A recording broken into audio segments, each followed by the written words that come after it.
Monsieur Mohamed Latache, vous êtes président du Parti des musulmans de France.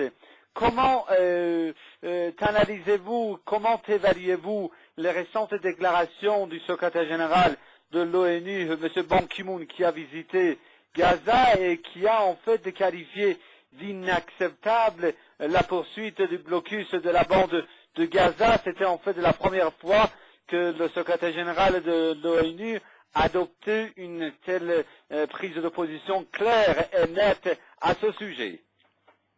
Alors, il est clair que M. Ban Ki-moon, effectivement, bénéficie de la conjoncture internationale qui met en quarantaine quand même ce gouvernement Netanyahou. Il faut savoir que c'est un peu lourd pour les puissances qui soutiennent donc cet Israël de pouvoir afficher leur soutien indéfectible. Donc, je crois que Ban Ki-moon il me semble, a trouvé une petite occasion pour pouvoir lui-même exprimer plus librement, sans être bien entendu, sous les feux nourris de la propagande sioniste mondiale. Et je pense qu'il a dit une vérité. Sauf qu'il faudrait que joindre au mot inacceptable, joindre donc à l'analyse ou à la réprobation, il faudrait joindre les actes. Et inacceptable, ça veut dire qu'il faudrait qu'il fasse bouger les choses pour que des résolutions concrètes soient prises, qui soient des résolutions contraignantes. Une fois de plus, ça dépend sur quel article cela sera voté. Bien entendu, nous savons très bien que toute sanction ou toute chose contraignante pour cette entité connaîtra le veto bien entendu US. Bon, mais M. Ban Ki-moon, ceci dit, s'il veut véritablement faire quelque chose, eh bien, il y a l'Assemblée générale des Nations Unies qui est l'instance de base et la plus large et la plus représentative. Et elle, par contre, aujourd'hui, avant même Gaza, avant que les crimes ne soient à ce point donc étalés, eh bien, a été largement favorable à la cause du peuple palestinien.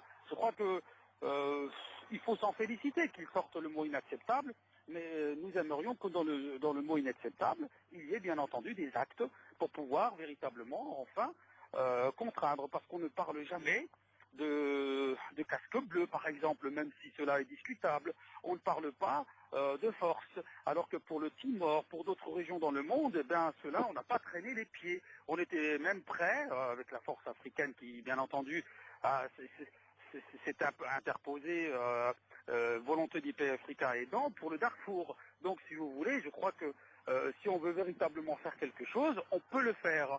Alors, j'espère que cette déclaration ne sera pas une déclaration de circonstance et qu'elle devienne véritablement une chose qui se traduise dans les faits.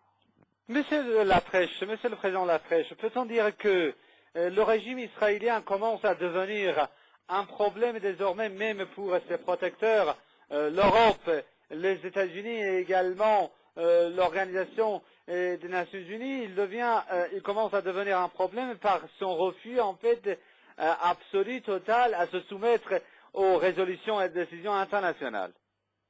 Tout à fait, vous avez tout à fait raison. D'ailleurs, non seulement il devient un problème, mais il est en train de révéler à l'opinion publique mondiale l'implication de cette mafia mondiale sioniste qui a investi les médias, la politique, les banques, qui est devenue une sorte de puissance, de force occulte qui elle-même manœuvre derrière les renversements de gouvernement, derrière les promotions et autres. C'est que cela, en clair, ce qui se disait donc il y a longtemps, ce que disaient certains spécialistes, que les sionistes n'ont pas besoin de dire qu'ils sont sionistes lorsqu'ils ont le pouvoir, ils doivent simplement ne pas le montrer qu'ils ont le pouvoir, mais garder le pouvoir sans qu'on sache que ce soit eux, ça a été véritablement leur objectif, et pour cela, pour le concrétiser, on ne peut pas nier qu'ils sont arrivés à leur but. Alors donc, ce qui est intéressant aussi de savoir, c'est que l'opinion publique mondiale ne comprend pas, mais comment se fait-il que autant de massacres ont été commis, et tout ce qu'on fait aux Palestiniens, et que, j'allais dire, la force de réprobation est disproportionnée par rapport à ce qui se passe là-bas. Les gens se posent des questions, mais qu'est-ce que les Palestiniens ont fait?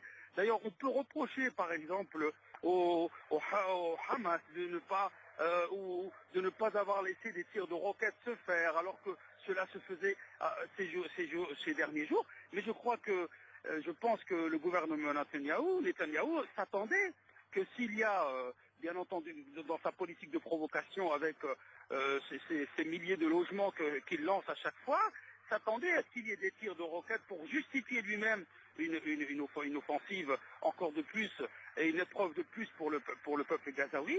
Eh bien, je crois que la retenue justement des habitants de Gaza a complètement déstabilisé les plans de Netanyahou, ce qui fait que les gens disent, bon bah voilà, les Palestiniens, déjà lorsqu'ils tirent, on dit que ce sont des terroristes, maintenant on est en train de leur prendre leurs terres, mais on va les mettre où, que va-t-il se passer? Il y a beaucoup de questions qui sont en train de se poser. Fissure de l'Occident. Parole d'Évangile est le propos qu'un pays divisé contre lui-même doit s'effondrer. Et Jésus, béni soit-il, prophétiquement, l'applique au futur royaume ambitionné par le mal, que ce dernier échoue sans cesse à bâtir.